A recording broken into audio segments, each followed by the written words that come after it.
ہم نے آپ سے پہلے جتنے بھی رسول بھیجے وہ کھانا کھایا کرتے تھے اور بازاروں میں بھی پھرا کرتے تھے۔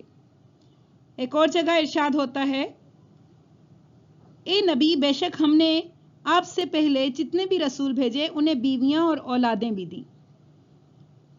ایک اور جگہ ارشاد ہے، اور ہم نے جو رسول بھی بھیجا وہ اسی قوم کی بولی بولتا ہوا بھیجا تاکہ وہ رسول ان سے بیان کرے۔ بے شک آپ سے پہلے بھی رسولوں کی ہنسی اڑائی گئی تو پھر ہنسی اڑانے والوں کو عذاب نے آ گھیرا۔ اور سورہ بنی اسرائیل میں ارشاد ہے، آپ صلی اللہ علیہ وسلم کہہ دیجئے کہ اگر زمین میں رہنے والے فرشتے ہوتے جو اطمینان سے اس میں چلتے پھرتے تو ہم ضرور ان پر آسمان سے کوئی فرشتہ ہی رسول بنا کر اتار دیتے۔ منصب رسالت کی ایک اور خوبی معصومیت ہے۔ جتنے پیغمبر بھی دنیا میں آئے وہ سب کے سب گناہوں سے پاک تھے اور ان کی فطرت میں اللہ نے گناہ سے نفرت رکھ دی تھی۔ جانے یا انجانے میں ان سے کبھی بھی کوئی گناہ سرزد نہیں ہوا۔ رسول اللہ صلی اللہ علیہ وسلم جس معاشرے میں پلے بڑھے وہ معاشرہ انتہائی پستی کا شکار تھا۔ لوگ کھلے عام گناہ کے کام کرتے اور اس پر فخر بھی کرتے، جبکہ عام تاثر یہ ہے کہ افراد اپنے ماحول اور معاشرے کے اثرات قبول کرتے ہیں، لیکن رسول اللہ صلی اللہ علیہ وسلم نے معاشرے کو اپنا استاد نہ بننے دیا، بلکہ آپ صلی اللہ علیہ وسلم نے خود بحیثیت استاد کے تنہا اس پست معاشرے کی اصلاح کی۔ کیونکہ آپ صلی اللہ علیہ وسلم معلم انسانیت بھی ہیں، لہٰذا آپ نے لوگوں کو اچھے اور برے کا فرق بتایا، اور ایک اجڑ اور گنوار قوم نے بہت جلد آپ کی تعلیمات پر عمل کر کے دنیا کی قیادت کی۔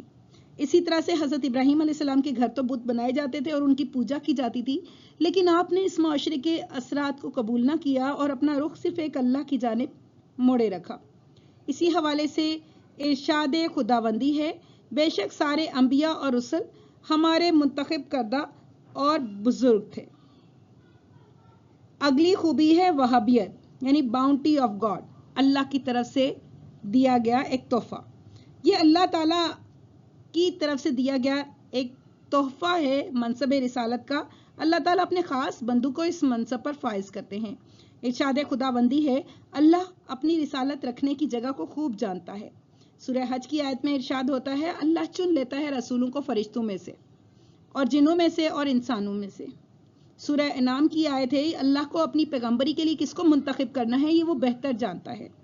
اسی طرح سورہ جمعہ کی آیت کا ترجمہ ہے، یہ اللہ کا فضل ہے کہ وہ جس کو چاہتا ہے اس منصب پر فائز کرتا ہے۔ منصب رسالت کی ایک اور خوبی شارع، یعنی کھول کر بیان کرنے والا اور قانون سازی کرنے والا۔ اللہ تعالیٰ نے انبیاء اور رسل کو جو تعلیمات، کتاب اور صحائف دیے ہیں اس کے احکامات کو کھول کر بیان کرنا، اس کی وضاحت کرنا اور اس میں موجود قانون کا نفاذ کرنا۔ پیغمبر شرعی احکامات کی تشریح آسان اور عام فہم انداز سے کرتے ہیں اور آیات میں چھپے پوشیدہ اسرار کی وضاحت کرتے ہیں، مثلا نماز، روزہ، حج، زکوٰۃ وغیرہ کی وضاحت، جبکہ رسول اللہ صلی اللہ علیہ وسلم نے قرآن کریم میں موجود 6666 آیات کی وضاحت فرمائی۔ ارشادات خداوندی ہیں کہ رسولوں کا ذمہ سوائے کھول کر بیان کرنے کے اور کچھ بھی نہیں۔ اسی طرح سورہ نجم میں کہا گیا، رسول اپنی مرضی سے کچھ نہیں کہتے بلکہ آپ تو وہی کہتے ہیں جو آپ پر وحی کیا جاتا ہے۔ سورہ نحل کی آیت کا ترجمہ ہے، اور ہم نے آپ کی طرف یہ قرآن نازل کیا ہے تاکہ آپ لوگوں کو وہ تعلیم کھول کھول کر بیان کر دیں جو ان کے لیے نازل کی گئی ہے تاکہ وہ لوگ غور و فکر کریں۔ حدیث میں ارشاد ہوتا ہے کہ کوئی عاقل و بالغ شخص چھپ کر کسی کے 10 درہم یا اس سے زیادہ مالیت کی کوئی چیز چرا دے تو اس کے لیے سزا ہے۔ تو یہ اللہ کی طرف سے، اسی طرح سورہ مائدہ کے حوالے سے اس میں بیان کیا گیا ہے کہ یہ اللہ کی طرف سے عبرت ناک تعزیر ہے اور اللہ بہت غالب اور نہایت حکمت والا ہے۔ تو اسی حوالے سے انبیاء سے یہ ان کا منصب کوئی نہیں چھین سکتا، بلکہ وہ اس کو مزید جو اللہ کے احکامات ہیں انہیں زیادہ تفصیل سے بیان کرتے ہیں۔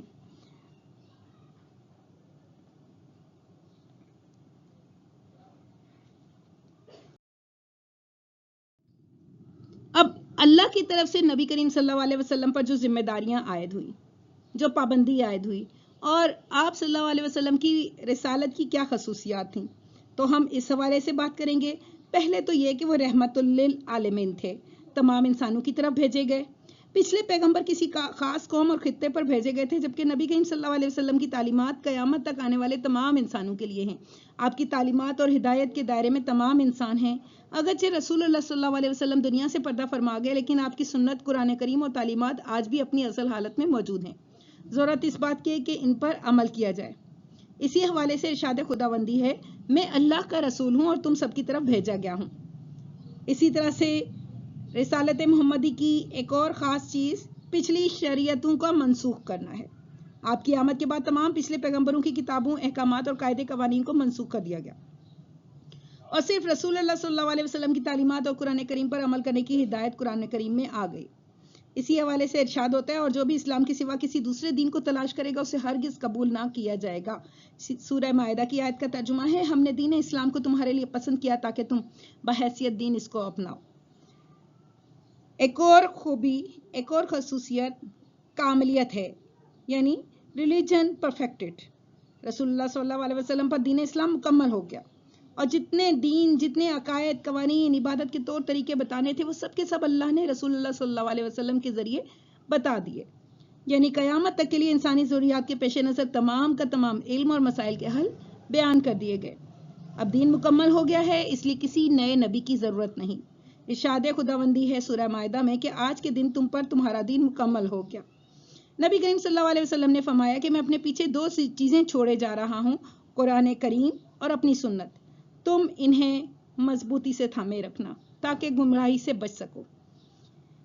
ایک اور خوبی حفاظت قرآن کی ہے کہ پچھلے انبیاء کرام کی کتابوں اور صحائف میں چونکہ تحریفات کی گئیں، لہٰذا قرآن کریم کے بارے میں خود اللہ نے فرما دیا کہ یہ کتاب ہماری طرف سے ہے اور ہم ہی اس کی حفاظت کریں گے۔ چنانچہ قیامت تک قرآن کریم کے ایک ایک حرف کی حفاظت کی ذمہ داری خود اللہ نے لے لی ہے۔ اس میں کسی تحریف کی کوئی گنجائش نہیں، جبکہ سنت نبوی اور احادیث نبوی کی حفاظت بھی اسی طرح کی گئی ہے۔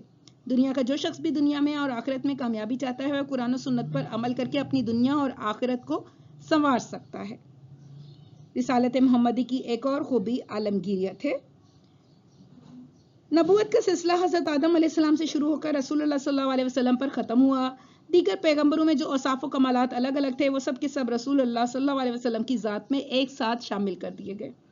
رسول اللہ صلی اللہ علیہ وسلم کی نبوت کے دائرے میں تمام بنی نوع انسانیت شامل ہے اور قیامت تک آنے والا ہر انسان جو دنیا اور آخرت میں کامیابی حاصل کرنا چاہتا ہے وہ رسول اللہ صلی اللہ علیہ وسلم کی تعلیمات سے مستفید ہو کر اس سے فیض حاصل کر سکتا ہے۔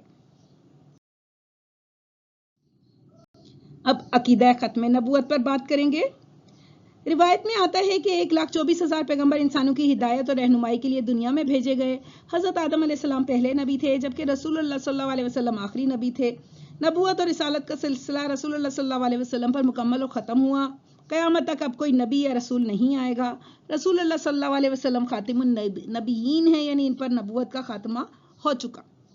اسی حوالے سے ارشاد خداوندی ہے، محمد تمہارے مردوں میں سے کسی کے باپ نہیں بلکہ وہ اللہ کے رسول اور خاتم النبیین ہیں۔ خاتم عربی زبان کا لفظ ہے جس کے معنی آخر میں مہر لگانا، بند کرنا اور کام مکمل کرنا کے ہیں۔ رسول اللہ صلی اللہ علیہ وسلم کے ہاتھوں دین اسلام کی تعلیمات کے کام کو مکمل کیا گیا۔ ارشاد خداوندی ہے، آج تم پر تمہارا دین مکمل ہو گیا اور ہم نے دین اسلام کو تمہارے لیے بحیثیت دین کے پسند کیا۔ یہ اصولی بات ہے کہ جب دین اور اس کی تعلیمات کو رسول اللہ صلی اللہ علیہ وسلم کے ہاتھوں مکمل کر دیا گیا تو اب نیا نبی کیا بتانے کے لیے آئے گا؟ کسی بھی جگہ نئے نبی کو بھیجنے کی عام طور پر ان 4 وجوہات میں سے کوئی ایک وجہ ہوتی ہے کہ یا تو اس قوم پر سرے سے کوئی نبی ہی نہ آیا ہو، یا وہ قوم اپنے نبی یا رسول کی تعلیمات کو بھول چکی ہو۔ تیسرا یہ کہ نبی یا رسول اپنی مدد کے لیے کسی دوسرے نبی کا مطالبہ کرے، جیسے حضرت موسیٰ علیہ السلام نے اللہ سے اپنے بھائی حضرت ہارون کو نبی بنانے کی درخواست کی تھی۔ ارشاد خداوندی ہے، موسیٰ نے عرض کی، اے پروردگار میرا سینہ کھول دے اور میرے کام کو آسان کر دے اور میری زبان کی گرہ کو سلجھا دے تاکہ لوگ میری بات سمجھ سکیں، اور میرے لیے میرے اپنے کنبے کا ایک وزیر مقرر کر دے، اور ہارون جو میرا بھائی ہے اس کے ذریعے سے میرا ہاتھ مضبوط کر اور اس کو میرے کام میں شریک کر دے تاکہ ہم دونوں تیری پاکی کو خوب بیان کریں اور تیرا چرچا کریں۔ چوتھی وجہ کسی جگہ نبی بھیجنے کی یہ ہوتی ہے کہ ابھی دین کی تعلیمات نامکمل ہوں، لیکن خود قرآن نے یہ کہا کہ آج تم پر تمہارا دین مکمل ہو گیا ہے، لہٰذا اب قیامت تک کسی نئے نبی کی ضرورت نہیں ہے۔ ہم دیکھتے ہیں عقیدہ ختم نبوت کے متعلق احادیث کیا کہتی ہیں۔